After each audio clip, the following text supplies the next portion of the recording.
Welcome back to the 13th episode of the DailyFlip Podcast. I'm your host, Alex, and today we're going to be going through some stories that pertain to the future of America, whether that be the Democratic Party, the decay of federalism, and the most interesting one, in my opinion, a discussion about Meta and Immersive Rights.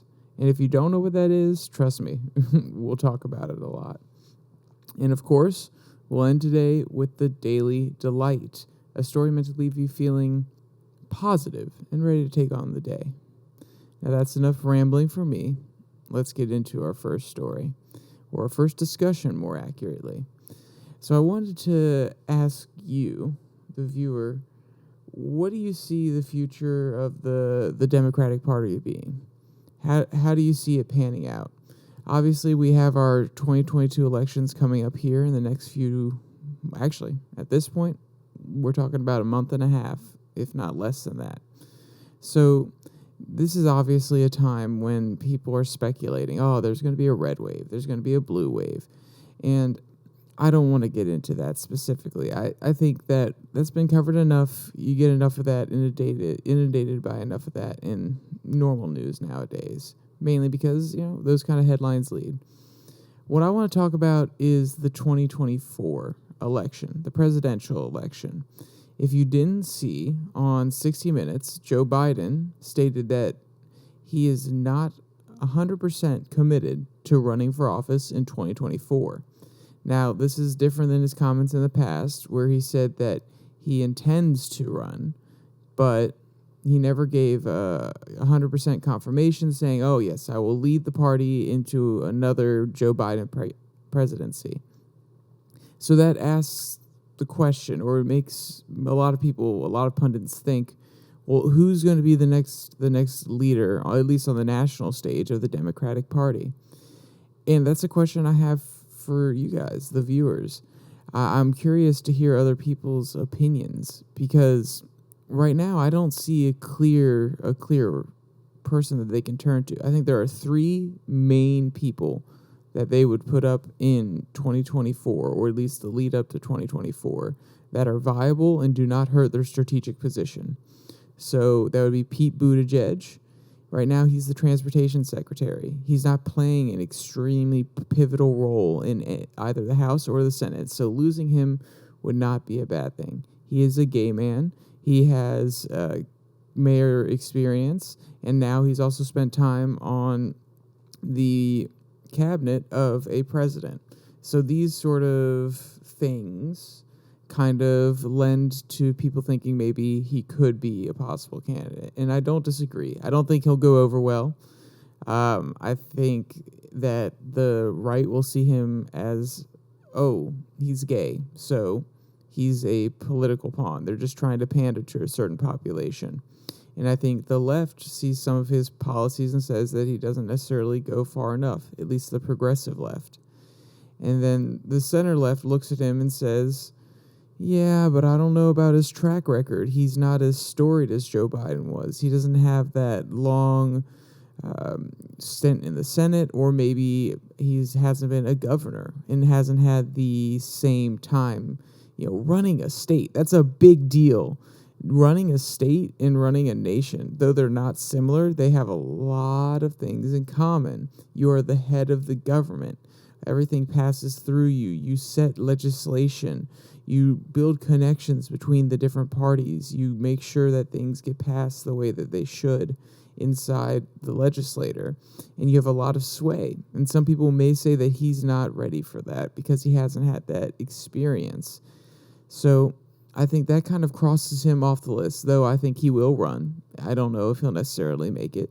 I think his political capital has kind of been gone ever since the failure of the administration when it comes to the supply chain shortage, which is something that, as the Department of Transportation Secretary, he should be addressing. I don't know if people necessarily want to keep him in for that. I feel like he hasn't done the best job he could, and people have seen that. And then also his stint taking maternity leave, I think people aren't necessarily happy with him taking all that extra time to be out on paternity leave, and not addressing the supply chain shortage that we're going through. It should be nation, especially when you're in that position, it should be nation over family. And I'm sorry, that probably sounds terrible, but when you're in elected office, I take that back. In the case of Pete Buttigieg, he's a cabinet member, so he was selected by Joe Biden.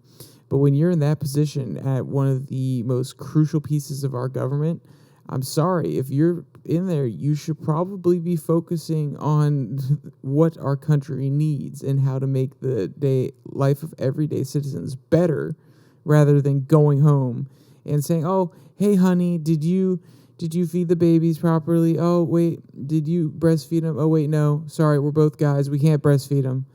I mean, it's one of those things where it really brings into question, what are you doing for us? What are you actually doing that's helping America? And then the next obvious candidate is Kamala Harris. And when I say obvious candidate, that's because she's had a stint in the Senate. She was a prosecutor in California.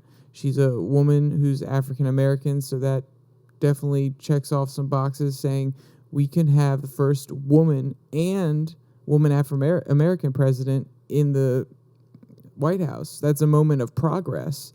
And I think a lot of Democrats like that idea, that we're making America more equitable and we're making it a place where anybody can succeed. And any young black girl could look up to Kamala Harris and say, I want to be president one day. So I think, though it may be identity politics playing at that, I think it's a very important piece of the way the Democrats view, or at least some people on that side of the aisle, maybe progressives, maybe some liberals, view politics, which is that the people at the head of government should reflect the population.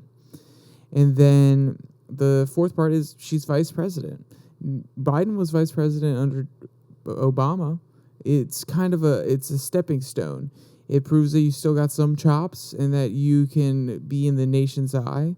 You don't necessarily take on so much responsibility as the president, but you're still forced to deal with very pressing issues and deal with the media and the constant criticism, and also have to listen to your party. So these are kind of pieces of experience that could be useful and could be viewed as such when it comes to, oh, maybe she should run. Do I think she will win? I think she'll have the exact same result that she had when she was running in 2020. She'll get pretty far, and then she'll slip up, or she'll make a evil-sounding chuckle, as she is prone to do, and she'll probably have to drop out and support somebody else. I don't see her as a viable candidate. Like I just mentioned, she has plenty of experience, and she may even have the backing of some people in the party. But when it comes to her sitting down and having interviews and talking to some of these reporters, or even some of her curated speeches, she fumbles so much. She doesn't have that prestige and that refined feeling that you kind of got from other politicians on the campaign trail. No, I mean, don't get me wrong. I didn't love Cory Booker. I didn't love Joe Biden at some points. And I didn't necessarily love Elizabeth Warren. But they've all been in this game so long, and they're refined, and they have a way of speaking to the people, and they kind of move past just the talking points and appeal to empathy in a way that Kamala Harris doesn't. Ever since Tulsi completely skewered her on her record in California, people have not viewed her the same. And then we have our last candidate, who I think is the most likely candidate, and that's what this article from Fox News is talking about here today. It's Gavin Newsom. But before we get into the video, if you've made it this far, give the video a like, maybe subscribe. Really helps the channel grow. All right, so we have this article from Fox News, and they go through and they are asking people from California whether they think that Gavin Newsom would be a good president. One person, Susan from San Francisco, said, I think it's great. I think he is a great governor, and I think he would be an incredible president. But on the other end of the spectrum, we have Keith, who said, quote, Newsom presidency would be, quote, absolutely horrible. Quote, he is just a complete hypocrite, end quote. And I think that that's one problem that a lot of voters who may look at Newsom are going to think about. They're going to think about his record throughout COVID. They're going to say, oh, well, you told us that we needed to mask up, but you were out at dinner, maskless. Oh, you said that public schools should be shut down, but your kids are currently attending a private school where they're able to go back in person to a limited degree. So these sort of questions are really going to get brought up when people think, Gavin Newsom, would he be a good candidate? Would he be the person that I want in office? And while I think his hypocrisy in some cases is not okay, obviously, I do think that he has the experience needed. Whether you like how California is governed, whether you think their policies are great, especially this new one that came out a few weeks ago where they're trying to force everybody to have an electric car by 2035, and they can't even support their current operating electricity. That's why they had a blackout nearly, a week after they proposed that bill. So how do you propose that you'll charge all these new electric cars? You know, it's an important question, and you need that kind of foresight when you're a president. At least he has been in a position of high pressure, dealing with the media, dealing with the legislator of California, having to broker deals between different parties, and also sometimes take a hardline response and say, no, this is how we're going to go about doing it. And we need someone who's a little bit younger than Joe Biden. We need someone that's strong, competent, and also can portray a strong image on the world stage. And one of those things that kind of lends me to think that he's a person who's not really going to back down, and he's a person who is very bold, is his running ad campaigns in other states. He's running ad campaigns in Texas, Florida. I'm pretty sure I saw one that came out of Ohio saying, come to California. If you don't like your governance, if you want democratic governance and you want to be able to have an abortion, come to California. Though that seems like a political stunt, and it is, it's a bold move. Advertising in other states in order to get your message across, in order to get people to come to your state, and also it builds his national recognition. Whether you like it or not, Democrats in Florida may say, oh, yeah, I've seen ads from Newsom. I see what he's doing. I know that he supports some of the things that I support. Let's look into him a little bit more. Let's see if he's worth it. So he's playing it smart right now, and he kind of has this moment in the spotlight. And in politics, timing and political capital are really, really crucial. If you look at Ron DeSantis right now, he is in a gubernatorial race. So he's doing if you've seen in the news, the migrants that he shipped to Martha's Vineyard. It is a brilliant political move. It addresses a key issue that he's talking about, immigration. It shows the hypocrisy or the failings of certain Democratic politicians. And it also builds his name nationally because this gives national attention. So it is a beautiful strategic move. And Newsom's trying to play that same game. He's actually been doing it a little bit longer than DeSantis has.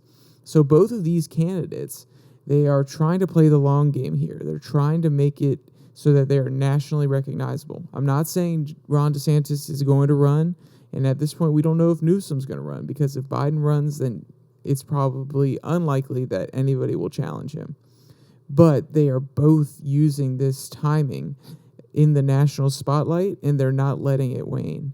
So I think both of them are great candidates, or at least they have the popularity behind them. They have the experience as governors. And I think it would be really interesting to see them on the debate stage. See a Newsom versus DeSantis.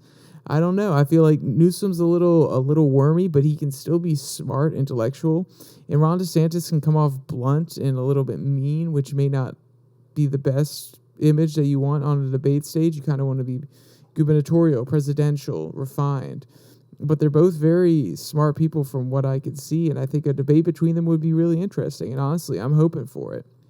But we can use this time to the pivot to a second topic that I want to talk about today. A different article that I was reading from let me pull it up here to make sure I don't get it wrong, The New Republic are state governments too powerful? So the New Republic puts out a podcast called The Politics of Everything. And they have two hosts that invite guests on. And this week they were talking about the power of state governments and has American federalism broken down. And they raise a lot of important questions and big ideas here. Has federalism fallen apart? Are there really any local, quote-unquote, issues anymore? And they also bring up that Republicans have been playing the long game, which is something you don't hear very often. Normally you hear the Republican failings because it is, to some degree, a really national news cycle. Even local news organizations pick up national issues, and they always talk about the Republican Party falling behind. They're not strong enough. But this article and the podcast bring up a point that the Republicans have really been playing the long game when it comes to state legislators. So I think it's an interesting question. Has federalism fallen apart in America? And one of the first things that they talk about, the first person they have on, Jacob Gumbrack, I'll actually quote the article here. Jacob Gumbrack, the author of the new book, Laboratories Against Democracy. Jake, the title of your book is playing on the idea articulated by Supreme Court Justice Luis Brandeis that states are laboratories of democracy. What did he mean by that? And what is a laboratory of democracy meant to be? And Jacob gives a good answer, but I'll summarize. It's that each state is a place where we try different types of legislation. We test things out like in a laboratory. Are they good? Are they bad? Do they provide benefits to our citizens, or overall are they detrimental? And then other states see those policies and adopt them. And then the same thing goes for the national level. If the Republican Party at the national level says, wow, I really like what you're doing in Arkansas, how do we implement that on the national level? So basically these states are a place to experiment. There's local, more confined groups that tend to be a little bit more like-minded than the rest of the nation, and you can test out these policies. And that's a lot of what federalism had become, where everything's separated. You know, we're still one nation, but a lot more power lies with the states to have more important laws and more focused legislation and statutes in order to protect the citizens and see what best suits that kind of population. And then when you go to the national level, you bring that along with you and you have a debate. Say, no, but this policy didn't work. We tried it in our state and it didn't work. So we have to try something different. And then you kind of mix match all of them together to make this beautiful bill that works for everybody. And as we know on the national level, that is not happening anymore. The people are towing their party lines. They're so ingrained. Oh, I'm Democrat. Oh, I'm Republican. That means I have to take this policy position. I have to take this policy position. No longer are we in the era of Clinton when, I'll walk across the aisle and I will make the Republicans see that my point of view is okay. If you can't tell, that's a terrible, terrible Bill Clinton, but I just had to. But no longer are we in that time when people are willing to come together because they're so entrenched in their party line on the national level. What the article argues here is that it's actually trickling down to the state level as well, that in states, no longer are we experimenting, but rather, the national party has a position. Okay, how do we back it? How do we implement that in our state? And a great example they give is abortion. Dobbs really shifted the position of a lot of people in this country. And quickly after Dobbs, state legislators moved to either outright ban abortion or put more restrictive limits on it.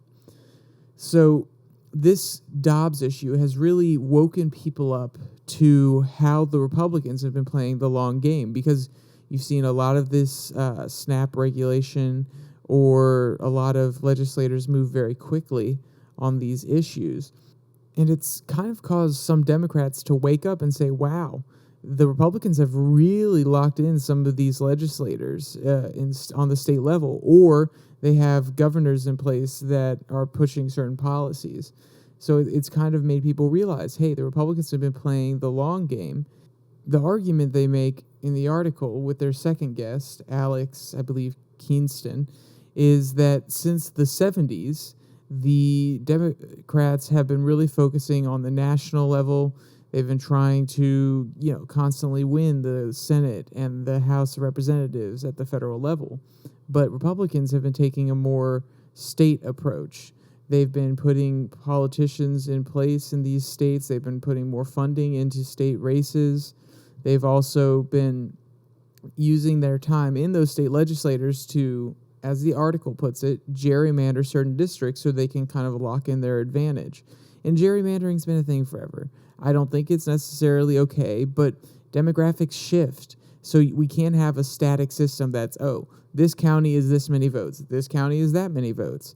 We can't have a system like that because the population is always moving around, it's always changing, and demographics are never going to be the same. So unfortunately, gerrymandering, or at least redistricting in the way we have it, is probably one of the better systems in place, and it's worked for a long time. Now, is there a way to take advantage of it? Of course. There always will be. No matter what system we come up with, there will be people that find a way to take advantage.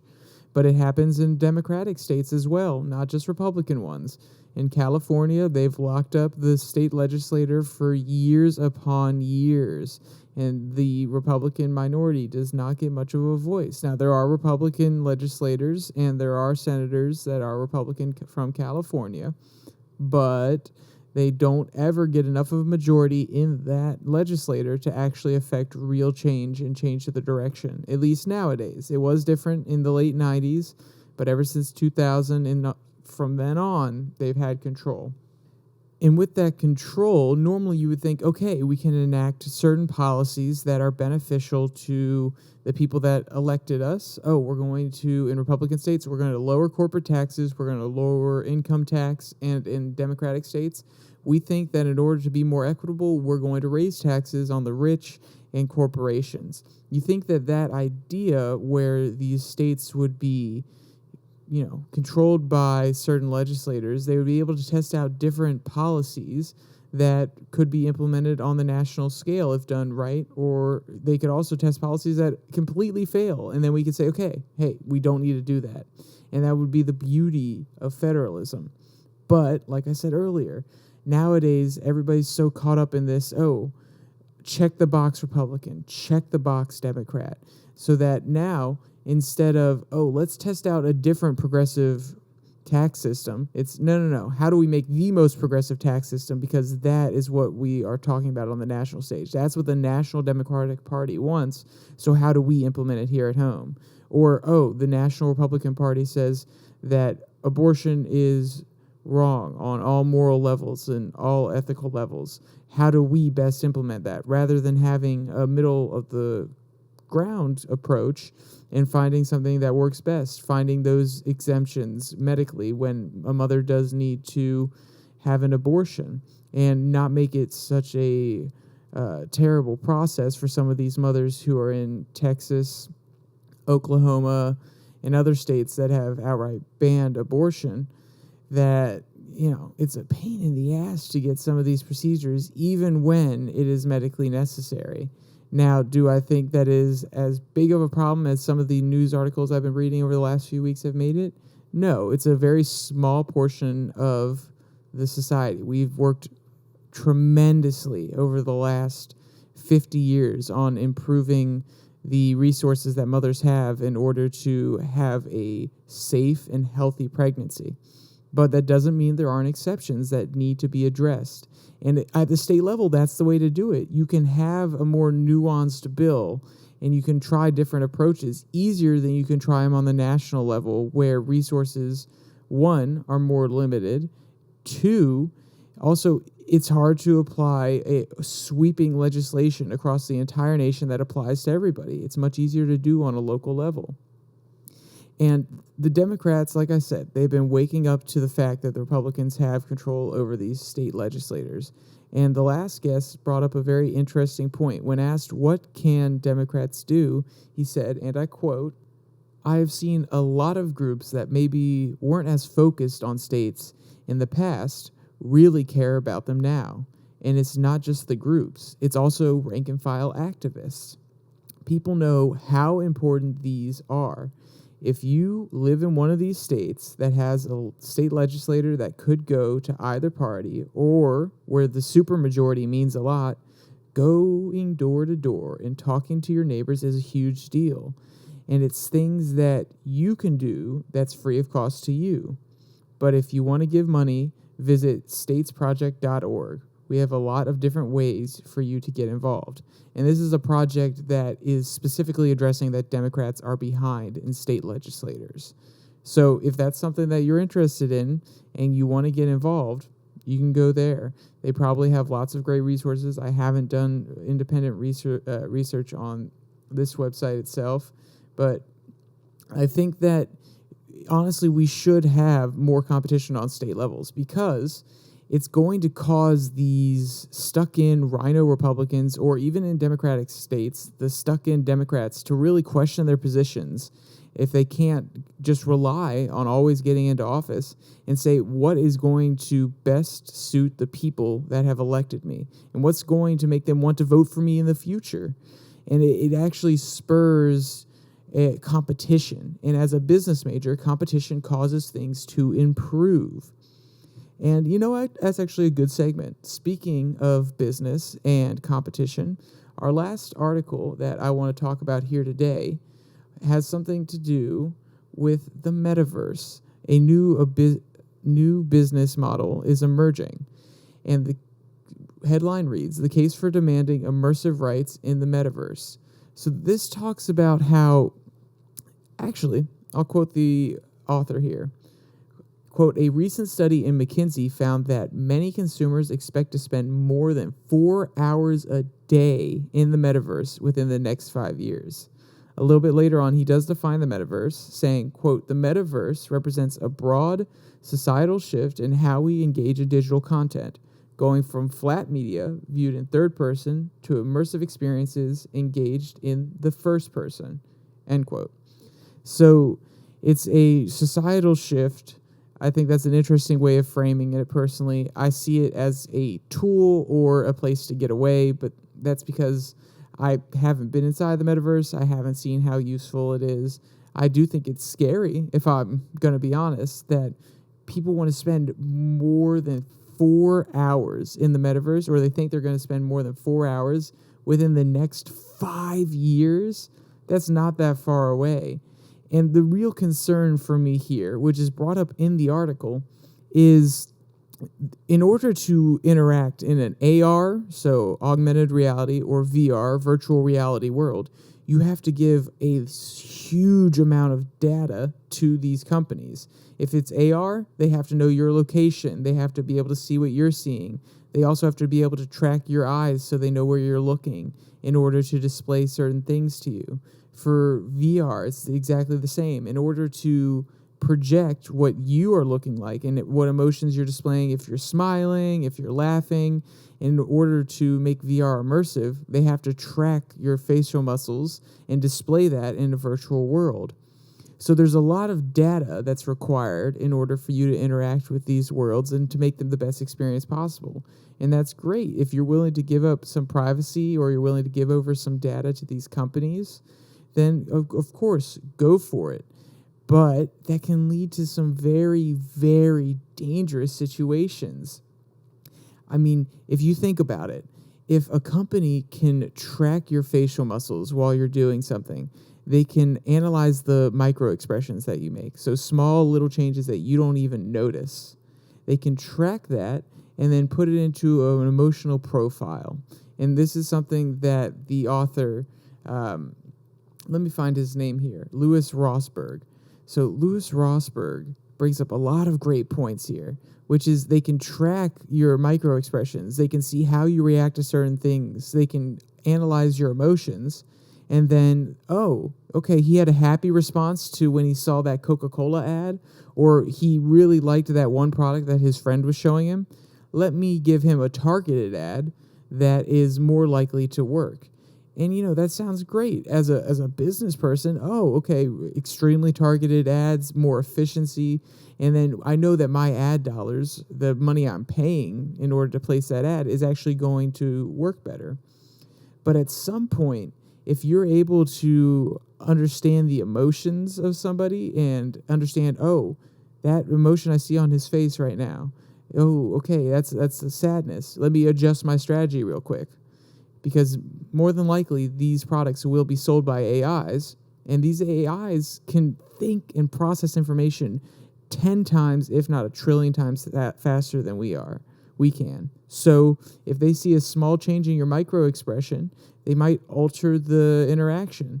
For the most part, you may be having a conversation with an AI salesperson that you don't even know is an AI salesperson, and they could be changing the conversation, changing the way they're trying to persuade you ever so slightly if they notice changes in your emotions.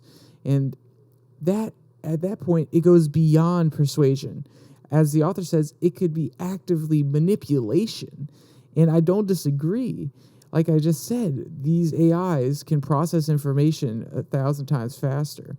And if they have all the data about you, where you normally go, what you normally look at, how you respond to things you look at, they can better custom tailor their products that they're selling to you. And it's just extremely scary in my mind. So immersive rights is a concept that Rosenberg talks about, that we should have two basic rights in the metaverse. There are actually three, but I think two are really important.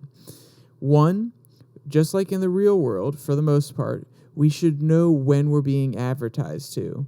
If you're watching TV and it's not the TV show and a Pepsi ad comes on TV, you know that this is paid product placement.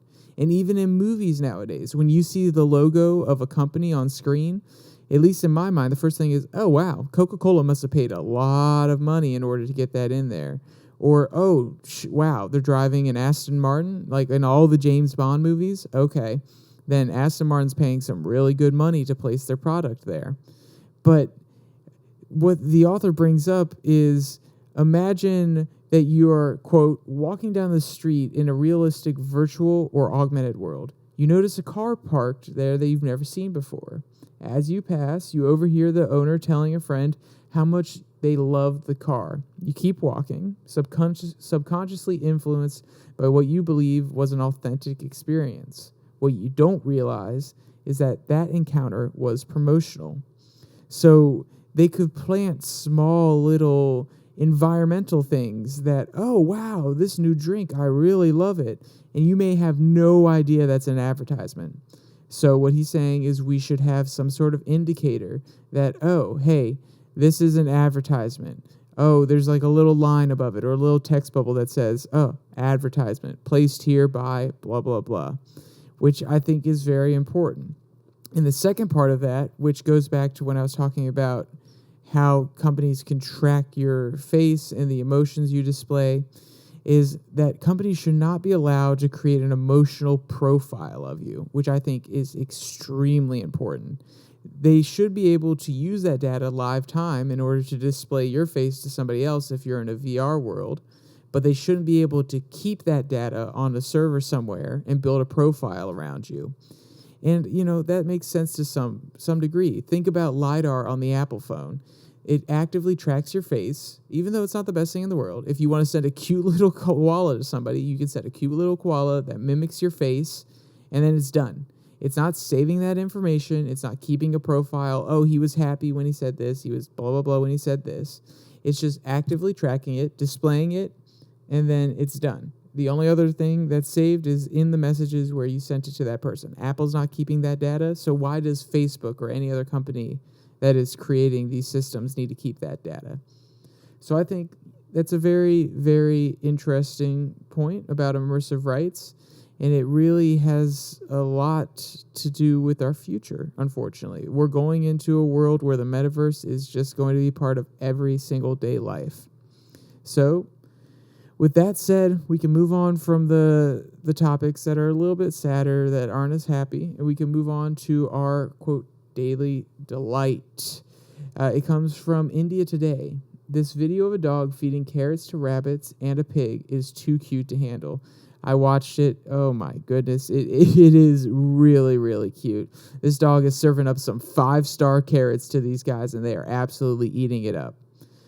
Quote, "So, a dog gave a lesson in kindness when it fed a few rabbits and pigs with carrots. So sweet, no?" The video was shared on Twitter and has gone viral online with close to 8 million likes. The adorable clip features the shaggy dog feeding a few rabbits and a pig with carrots. While the doggo held the carrots in its mouth, the rabbits and pig nibbled on them. We are telling you that this video is just too cute to handle.